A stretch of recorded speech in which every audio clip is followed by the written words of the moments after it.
Hi everyone, स्वागत है आप सभी का। तो अपन रेलवे एनटीपीसी के एग्ज़ाम के लिए मैथ्स के पीवाईक्यू क्वेश्चंस को सॉल्व करने के लिए 20 डे 20 सेट नाम से सीरीज को चला रहे हैं और ये अपनी सीरीज का 5वां पार्ट है, जिसमें अपन रेलवे एनटीपीसी की प्रीवियस एग्ज़ाम में पूछे गए मैथ्स के क्वेश्चंस को सॉल्व करते हैं और जिनके आगे भी एनटीपीसी के एग्ज़ाम में पूछे जाने की संभावना सबसे अधिक है।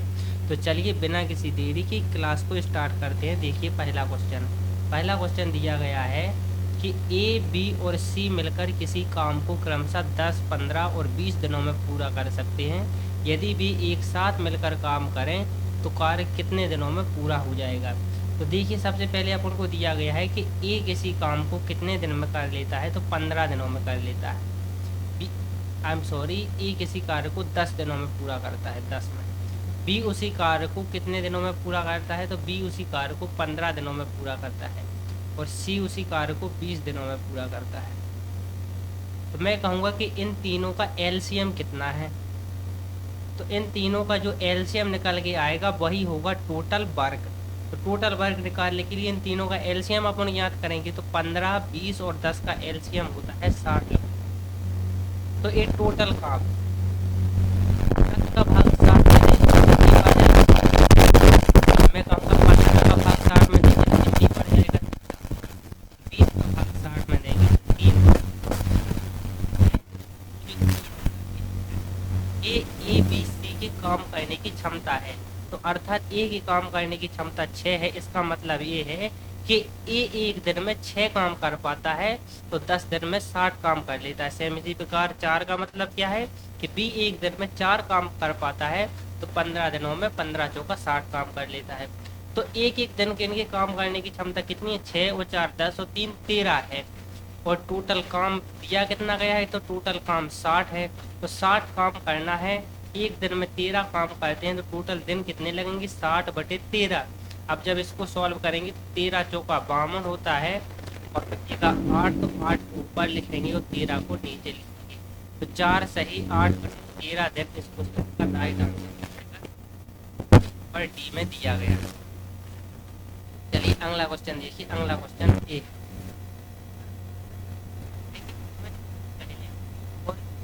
आयु का अनुपात 7:9 था, तो 10 वर्ष बाद यह अनुपात 5:6 हो जाएगा।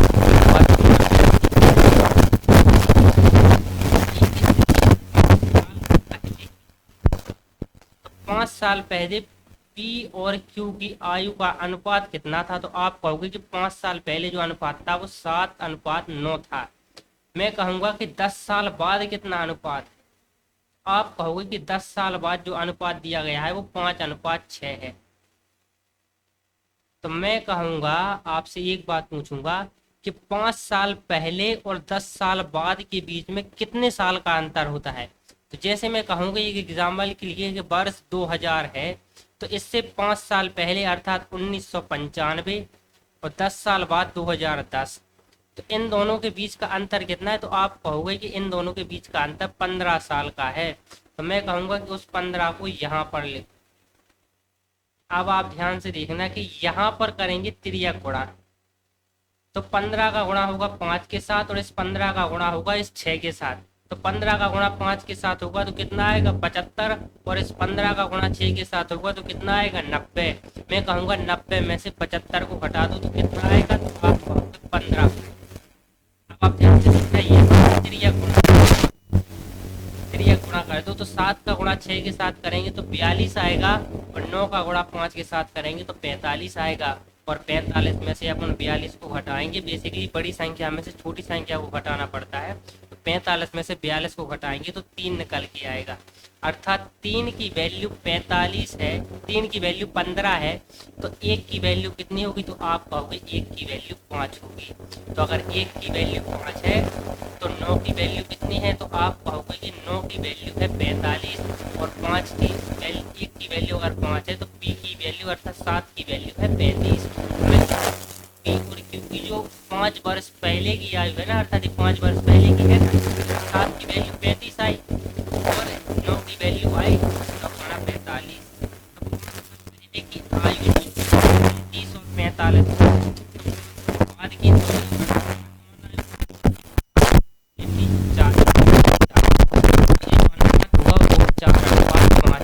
ऑप्शन नंबर डी दिया गया है। तो ऑप्शन नंबर डी इस क्वेश्चन का राइट आंसर हो जाएगा। चलिए एक क्वेश्चन देखिए, इसमें कहा गया है कि यदि किसी भूमि के आयताकार भूखंड की लंबाई एवं चौड़ाई को क्रमशः 10% एवं 8% बढ़ा दिया जाए तब इसके क्षेत्रफल में कितने परसेंट वृद्धि या फिर कमी होगी।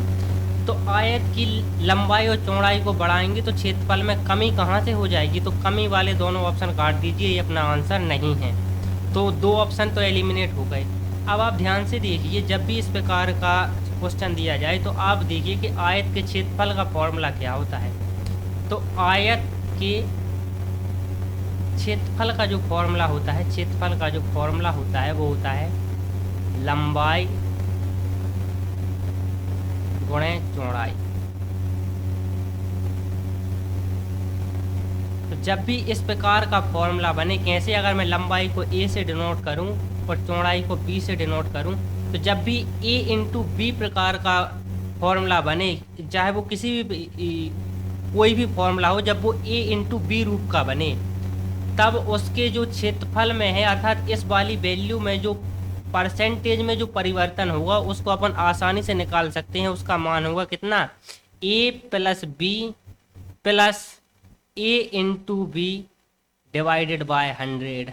तो इसको आप ध्यान में दे लीजिए कि जब भी formula a into b type का बनेगा तो उसके इस वाले एलिमेंट अर्थात क्षेत्रफल वाले एलिमेंट, या फिर यहाँ पर कुछ और वैल्यू हो सकती है, जैसे वर्ग की स्थिति में हो सकता है कि वर्ग का क्षेत्रफल, तो वर्ग के क्षेत्रफल में भी यही फॉर्मूला बनता है। वर्ग के क्षेत्रफल में वर्ग का क्षेत्रफल क्या होता है, भुजा गुणे भुजा, अर्थात a इंटू ए। तो a इंटू ए हो या a इंटू बी हो, बेसिकली a गुणे ए है, तो तब भी यही फॉर्मूला लग जाएगा कि उसके जो क्षेत्रफल में जो टोटल परिवर्तन होगा वो होगा a plus b plus a into b divided by 100।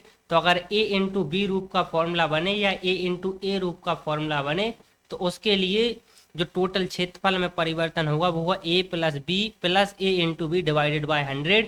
तो a की वैल्यू 10 दी गई है क्वेश्चन में, b की वैल्यू 8 दी गई है। अब ये 10 गुणे 8 करेंगे 80 आएगा, 80/100 होगा, 10 और 8 18 होगा, और 80/100 होता है कितना, 0.8।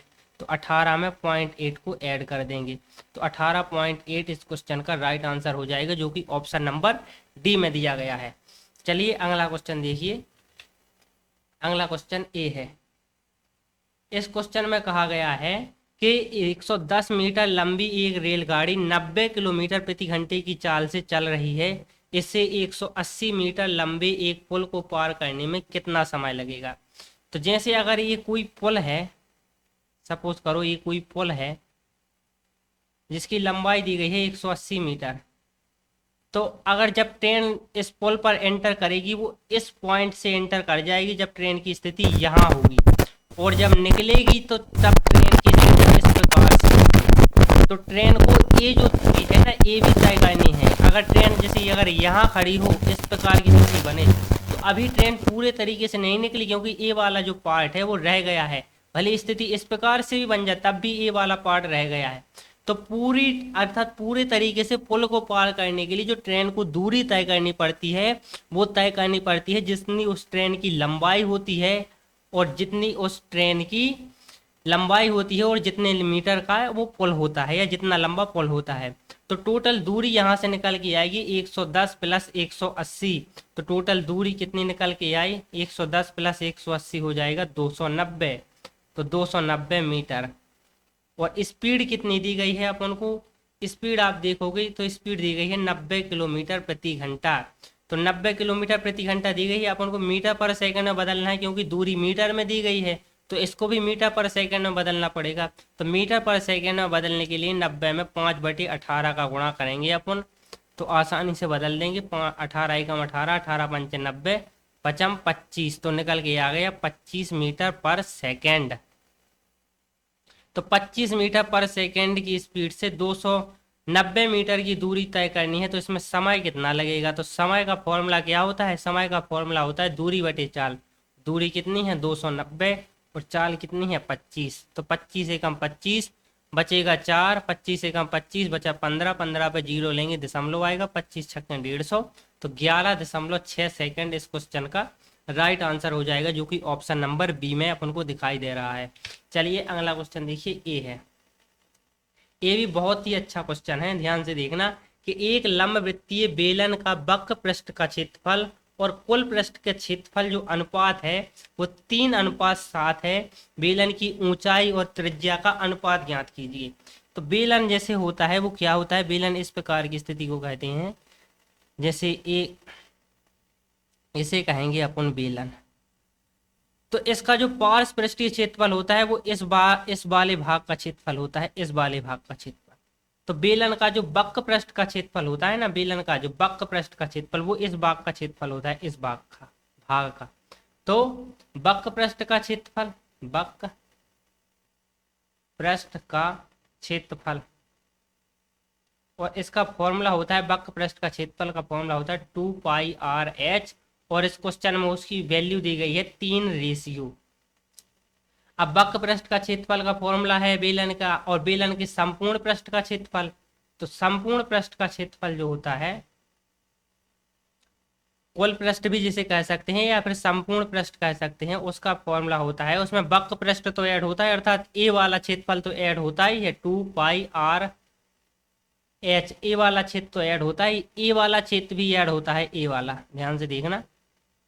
तो वो होता है 2πr²। तो इसकी वैल्यू दी गई है 7 तो 2πr/h, इसकी तो अपन को 3 दी गई है, तो इस बस की वैल्यू कितनी होगी 2πr² की, इसकी वैल्यू होगी 4। तो 2πr² की वैल्यू है 4।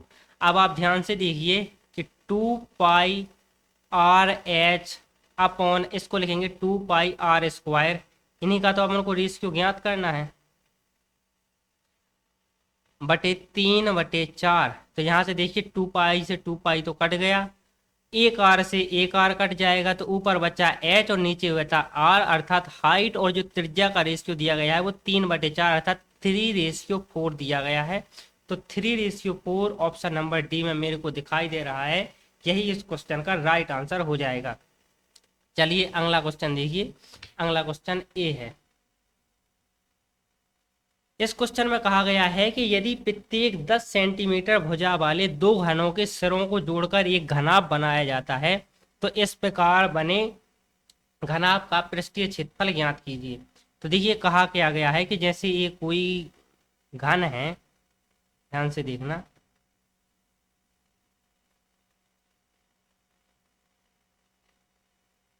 ये कोई घन है। अब इसमें एक घन को और ऐड कर दिया उसने, बेसिकली एक घन को और ऐड कर दिया।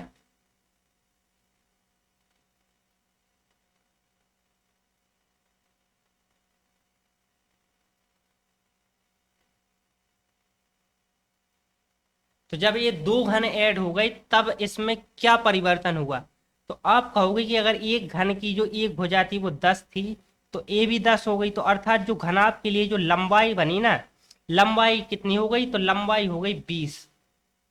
लेकिन आप देखना कि जो ऊंचाई है ए वाली एलिमेंट, जो ऊंचाई है ना वो 10 की 10 ही है, इसलिए क्योंकि ऊंचाई 10 की 10 है। यहाँ से आप देख लीजिए ऊंचाई 10 की 10 है, तो ऊंचाई में कोई परिवर्तन नहीं हुआ।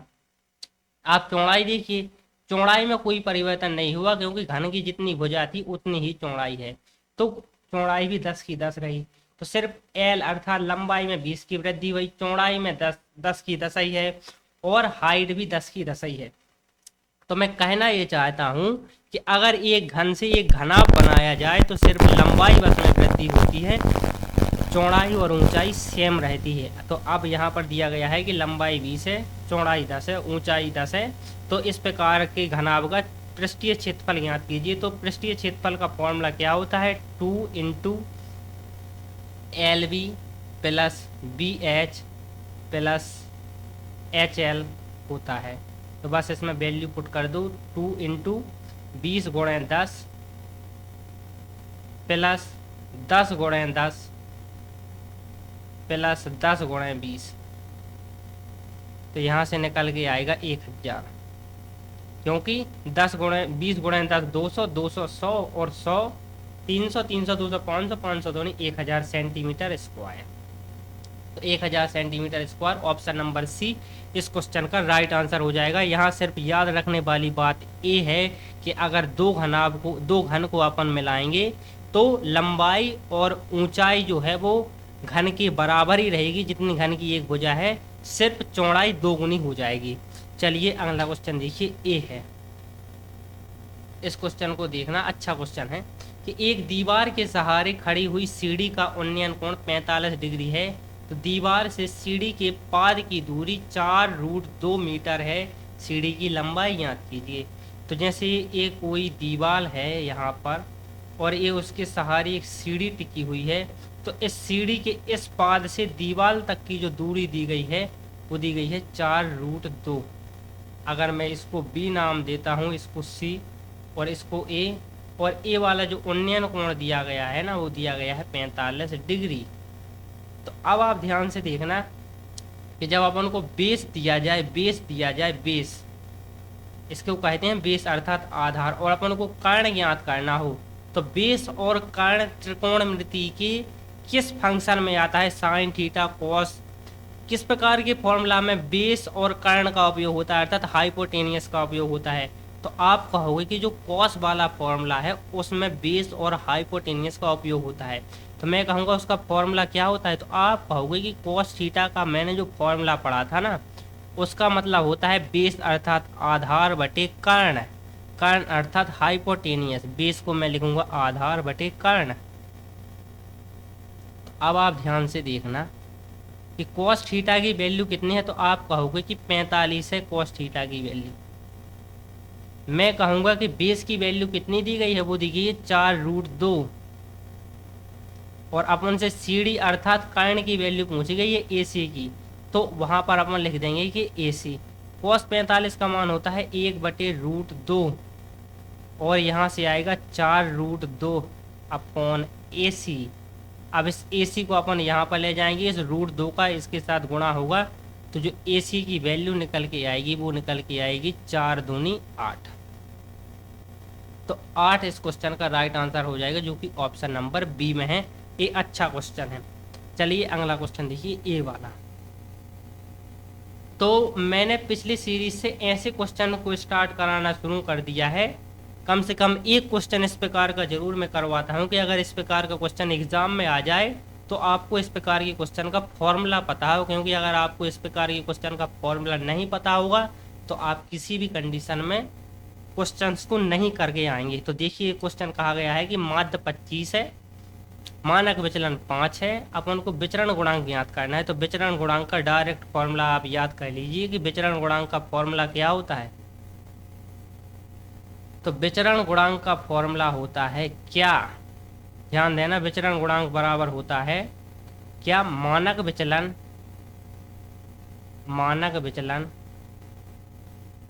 गुणे 100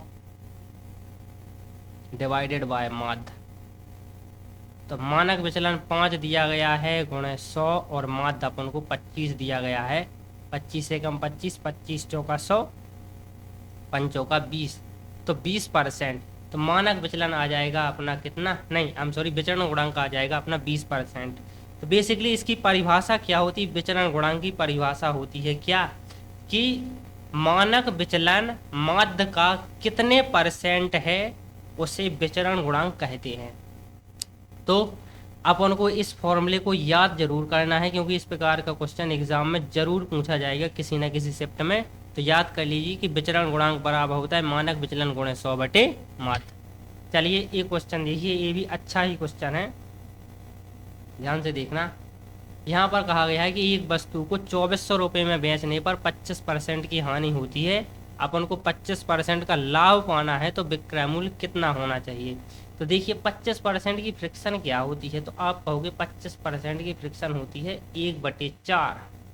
तो मैं कहूँगा इसका मतलब क्या है, इसका मतलब ये है कि अगर कोई चीज़ अपन ने 4 में खरीदी होगी तो 1 की हानि के साथ 3 में बेच दी, 3 में बेच दी, क्योंकि पहले अपन ने हानि पर ही बेचा है। अब वो कह रहा है कि 25% का अपन को लाभ चाहिए, तो 25% लाभ का मतलब ये है कि अगर कोई चीज़ 4 में खरीदी थी तो अपन को उसको 5 में बेचना है, तो 4 की चीज़ को अपन को 5 में बेचना है, यही तो होगा।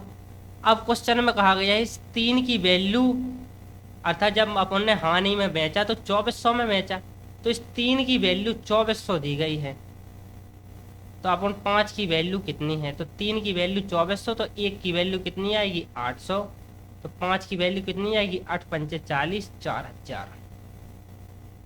4000 इस क्वेश्चन का राइट आंसर हो जाएगा, जो कि ऑप्शन नंबर बी में है। चलिए अंतिम क्वेश्चन देखिए, ए है। इस क्वेश्चन का डायग्राम मैंने पहले ही बना लिया था आपको समझाने के लिए कि ए बी और सी डी एक वृत्त के केंद्र के विपरीत किनारों पर स्थित दो समांतर ज्या अर्थात जीवा हैं। यदि ए बी की लंबाई 10 सेंटीमीटर है और सी डी की लंबाई 24 सेंटीमीटर है और वृत्त की त्रिज्या 13 सेंटीमीटर है, तो दोनों जीवाओं के बीच की दूरी ज्ञात करना है अपन को। तो देखिए ये कोई वृत्त का केंद्र है, तो इस केंद्र की एक इस तरफ एक जीवा दी गई है ए बी, क्योंकि क्वेश्चन में स्पष्ट लिखा है, क्या लिखा है कि केंद्र के विपरीत, अर्थात अगर एक केंद्र की इस साइड है तो दूसरी केंद्र की इस साइड है, तथा समानांतर भी, अर्थात ए बी और जो दूसरी त्रिज्या दी गई है, अर्थात जो दूसरी जीवा दी गई है सी डी, वो एक दूसरे के समानांतर है। इस बात को आप याद कर लें, याद कहे कर लेना, इस क्वेश्चन को सॉल्व करते वक्त याद करे रहना। अब देखिए यहाँ से अगर मैं वृत्त के केंद्र से अगर जीवा पर लंब डालूं, अगर ये 90 डिग्री होगा तो ये जीवा को समद्विभाजित करता है। ये कॉमन थ्योरी है, 10वीं क्लास में है। तो वृत्त के केंद्र से, अर्थात यहाँ से वृत्त के केंद्र से जीवा पर डाला गया लंब, इसको मैं अगर एल नाम दूं, तो जीवा को समद्विभाजित करता है। अगर जीवा की लंबाई 10 थी ए और बी की, तो बी से लेकर एल तक की जो दूरी होगी वो 5 सेंटीमीटर होगी। सेम इसी प्रकार यहाँ पर केंद्र से जीवा पर अगर मैं यहाँ पर लंब डालूं तो इसकी दूरी भी आधी हो जाएगी, अर्थात सी से लेकर डी तक की दूरी अगर अपन को 12 दी गई है, सी डी बराबर 12, ए बी बराबर 10 दी गई है, तो अपन 5 कर दिया, सी डी बराबर 24 दी गई है। तो अगर मैं इस लंब को एम नाम दूं, तो एम से ले तक डी तक की दूरी होगी कितनी 12। और अपन को एक चीज और दी गई है कि जो इसकी त्रिज्या है ना, त्रिज्या यही तो होगी ना, बी पॉइंट से लेकर इस पॉइंट को अगर इसको अपन ओ नाम दूं तो यही तो त्रिज्या होगी। इसकी वैल्यू क्वेश्चन में दी गई है 30, 13 दी गई है, तो यहाँ पर भी इसकी वैल्यू भी कितनी होगी, तो इसकी वैल्यू भी 13 होगी, क्योंकि ए भी त्रिज्या है। अब आप ध्यान से देखना कि ए 90 डिग्री का कोण है, बी से लेकर एल तक की दूरी 5 है और बी से लेकर ओ तक की दूरी 13 है। तो अपन इसकी लंबाई पाइथागोरस प्रमेय से ज्ञात कर सकते हैं। तो पाइथागोरस प्रमेय बराबर क्या होता है कि कर्ण का स्क्वायर अर्थात 13 का वर्ग होता है 169, बराबर होगा कितने, बेस का स्क्वायर अपॉन लंब का स्क्वायर। तो 5 का स्क्वायर होता है 25 प्लस ओ एल अपन को ज्ञात करना है, ओ एल स्क्वायर। अब 25 को उस साइड ले जाएंगे तो 125, 169 में से 25 जाएगा तो 144 आएगा ओ एल स्क्वायर। तो ओ एल की वैल्यू यहाँ से निकल के आएगी 12। तो ओ से लेकर एल तक की दूरी कितनी है 12।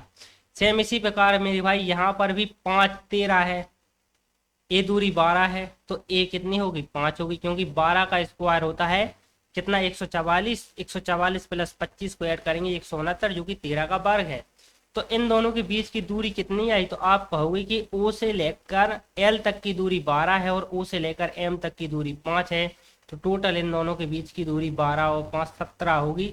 17 ऑप्शन नंबर बी में मेरे को दिखाई दे रहा है।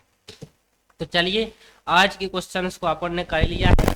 तो मैं YT के स्टैटिक्स में देख रहा हूँ कि जितने भी इम्प्रेशन यूट्यूब दे रहा है उसमें से मोस्ट ऑफ टाइम स्टूडेंट देखते हैं, लेकिन यार आप लोग लाइक नहीं कर रहे हैं यार, तो लाइक जरूर करते रहिए।